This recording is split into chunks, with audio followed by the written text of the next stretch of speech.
Macbeth has a long reputation not only of being a play about evil, but also being an evil play. Hi, good morning, good afternoon, good evening, whatever it is, wherever you are. Thanks for subscribing, streaming, or downloading and listening to us on your computer or MP3 player. I'm Austin Tichenor, 1/3 of the Reduced Shakespeare Company, and you're listening to this week's Reduced Shakespeare Company podcast, number 182, The Scottish Play.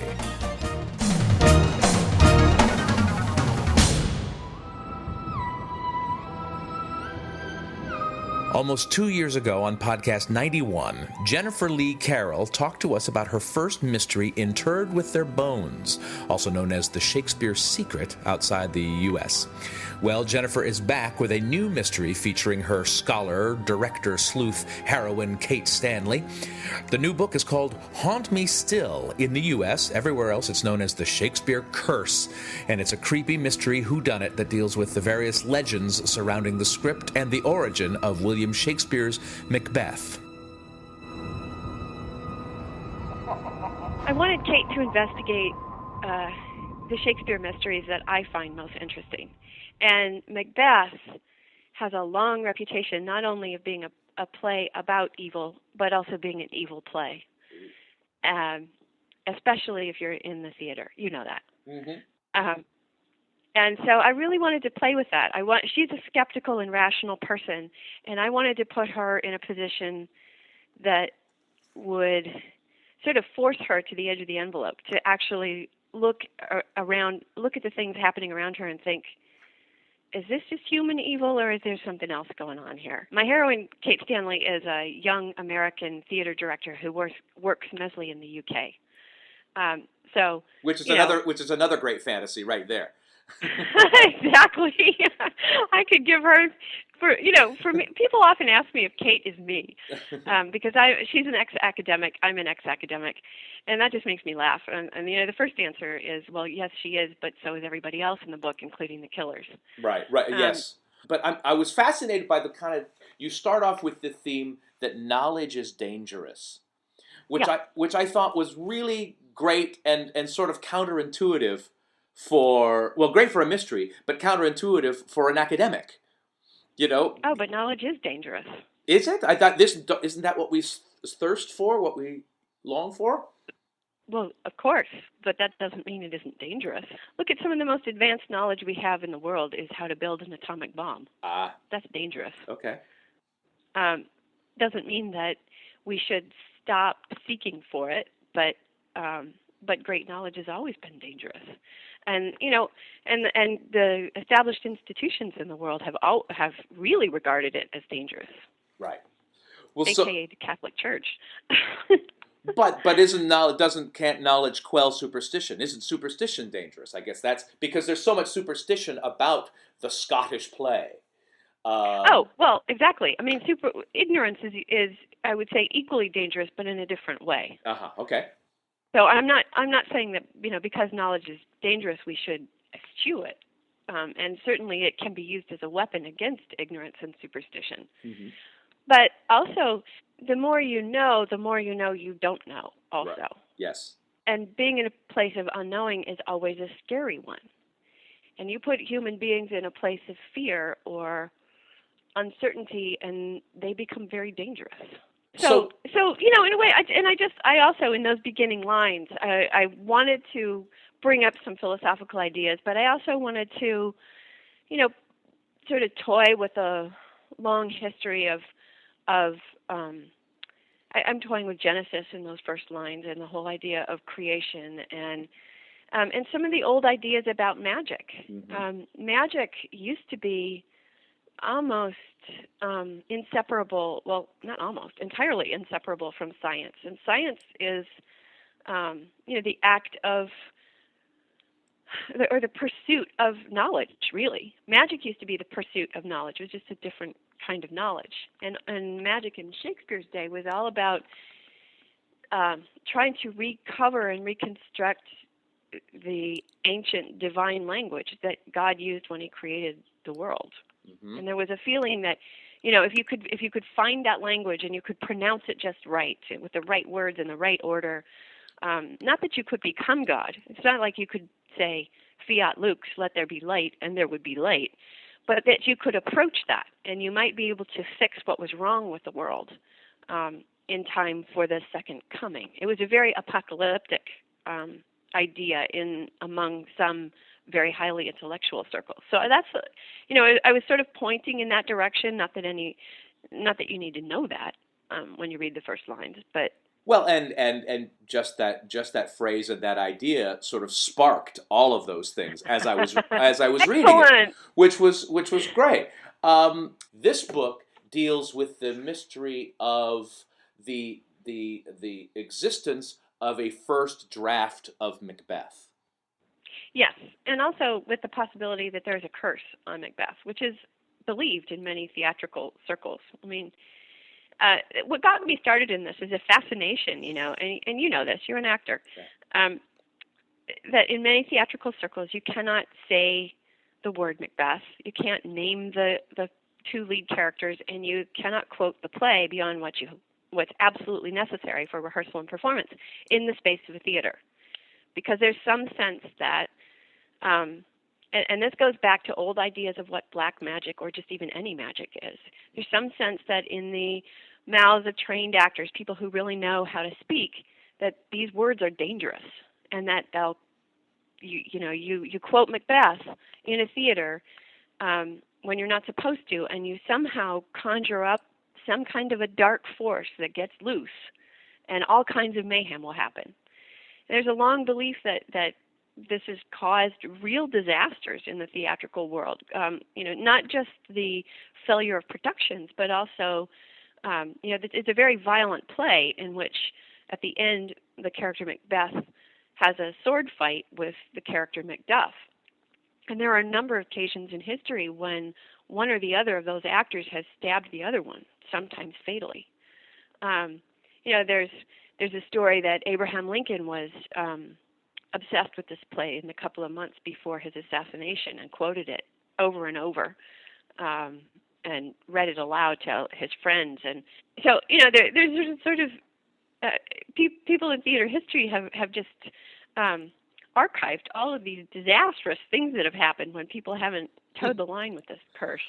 And I find that interesting, really interesting, that otherwise rational and skeptical people will suddenly obey the outlines of the taboo, because and not say it, or when they do, go through the sort of elaborate. It's almost like a spell. The things that you have to do and say when you to counter the curse, mm-hmm. if you accidentally invoke it. So I had fun trying to figure out where this superstition or idea came from and how legit it seemed to be. And the more I poked into it, the more mysterious actually it became, and I thought that this would be a great place for Kate to get involved with this play. And then I've known as an academic for a while that that the play really isn't the play that Shakespeare wrote, the play that's left to us. The first time it appears in print is in the first folio, which was printed in 1623, and that's I think 7 years after Shakespeare's death. Mm-hmm. And there are traces in the play as we have it that show that it was tinkered with before it was printed. And when scholars have looked into it, it looks like somebody updated it or changed it before it was printed. And what they did was add the character Hecate, who's the queen of the witches, and some of the funny rhyming stuff that's some of the most famous stuff we know, mm-hmm. may well not be Shakespeare. It may be a late edition. Oh. We don't know that because we know it was changed, but we don't know what the original looked like, except that the witches were probably a little bit different. Weren't all the plays sort of tinkered with? They've all been tinkered with, but a number of them, especially the most famous ones, were out in quarto editions during Shakespeare's lifetime, and you could sort of see what looks like it's actors messing around with it or memorize or recalling it from memory, and what looks real. Macbeth, there's no trace of it ever being played before, ever in Shakespeare's lifetime. There's no earlier version of it that we've got. And so what I find interesting is that at the heart of it, it's a really eerie tale of demonic evil as well as human evil.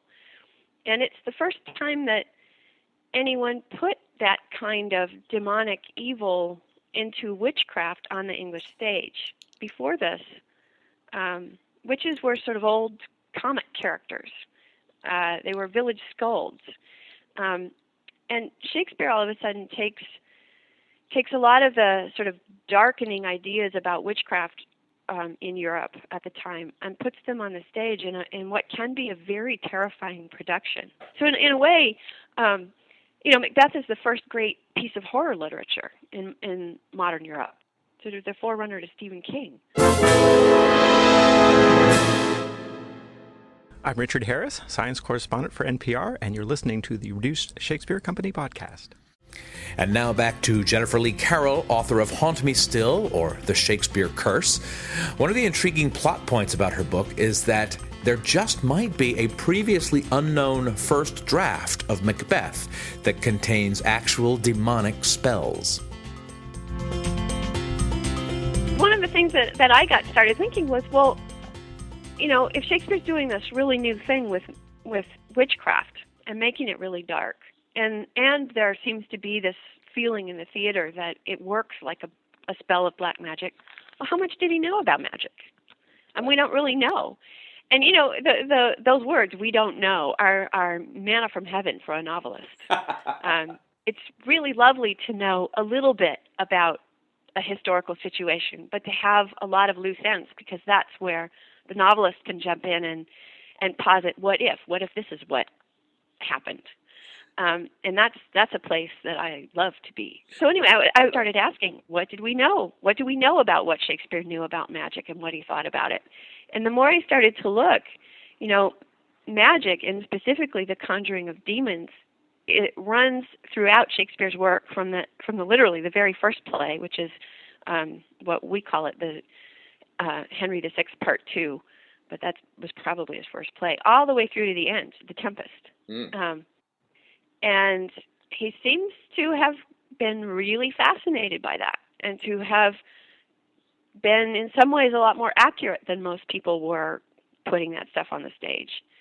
And what got me really interested poking at it was at the Shakespeare history was that if you look at it through that long history of writing about conjuring demons, he's Shakespeare. He's very skeptical in a lot of ways, and he pokes fun at it. But every time somebody conjures up a demon actually arrives and speaks. And when a demon speaks and prophesies something, it always comes true. It never comes true in the way humans think it's supposed to come true, but it does come true. So there's a sense in which the way Shakespeare writes about it, there are such things as demons. They can and do play evil, or at the very least amoral, tricks on humans. And they have a sort of power in this world. But on the other hand, any human being who thinks he or she can control these creatures is pretty much shown to be a dupe of them, or just an out-and-out fraud. One of the things that I loved about the book was that it brought all of these things into play, and unlike the previous book, it sort of began in a sort of Agatha Christie kind of creepy mystery kind of a way, which I really liked. You're bringing all the characters together in an exotic location where they're all sort of trapped, and there's a threat, and that was all very cool. And then I loved how you worked into the other mystery, the other Shakespeare mystery that I'm fascinated by, and I suspect you are too, which is that the authorship question. Perhaps Shakespeare had access to the dark side, and maybe that's the source of his genius? People have always wondered where his genius comes from, and there is no answer to that. But on the one hand, there is no answer, and that has fueled people coming up with all kinds of answers. And so it just seemed to me that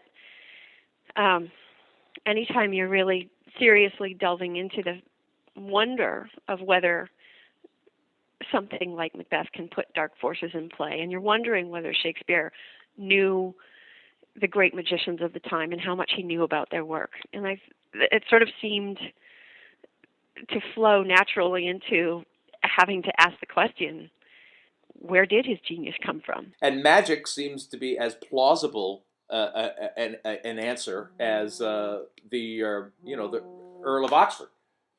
You know what I mean? Yes. Oh, exactly. Where do you come down? Where do you personally come down on the issue of Shakespeare's authorship? I come down. You're talking to a mystery writer. I come down on the fact that it's a mystery. Well, the way I often think about it, and I deal with this a lot in the first book, Interred with Their Bones, which is also the Shakespeare secret. But I personally think, if you put Shakespeare on trial in a civil court in which the standard is the preponderance of evidence, then it was the guy from Stratford. Mm-hmm. Most of the evidence we have points at him. Mm-hmm. However, we don't have a whole lot of evidence, and there are some interesting gaps in the record. Enough that there's just a sliver, there's a sliver of darkness through that door. And so if you put him on trial for being the author in a criminal court, and the standard of evidence is beyond a reasonable doubt, I would have to say not guilty. Uh-huh. There seems to me a reasonable possibility that it could have been somebody else, or at least a reasonable sliver of possibility. How do you treat people that you know who genuinely believe that there's a curse on the Scottish play? Are you like me, and do you just go up behind them and go, Macbeth? I don't. I've been in the theater enough myself that I steer clear of that one. I didn't worry about it much when I was writing, because I'm writing in my house, and my house isn't a theater, and I'm not really an actor, although I have been a director. But I guess, when it comes to anything I don't know and don't understand, whether it's religion or whether it's something like this superstition, I believe in tolerance and respect. So I back off and let it go. Very nice. You are a better man than I. That's it for this week's Reduced Shakespeare Company podcast. Send us your demonic spells via email to feedback@reducedshakespeare.com.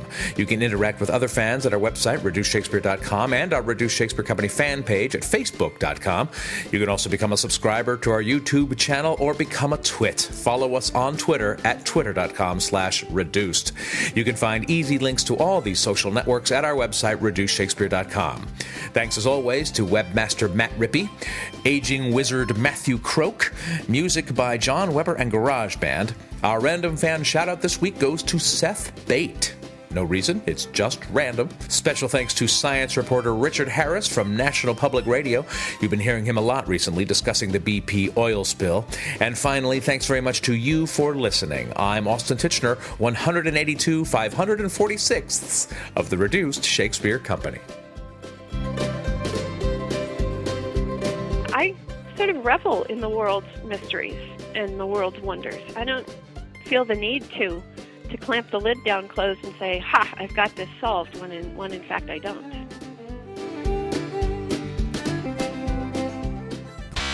This podcast is a production of the Reduced Shakespeare Company, reducing expectations since 1981. Go to reducedshakespeare.com for performance dates, actor bios, email newsletters, and so much less.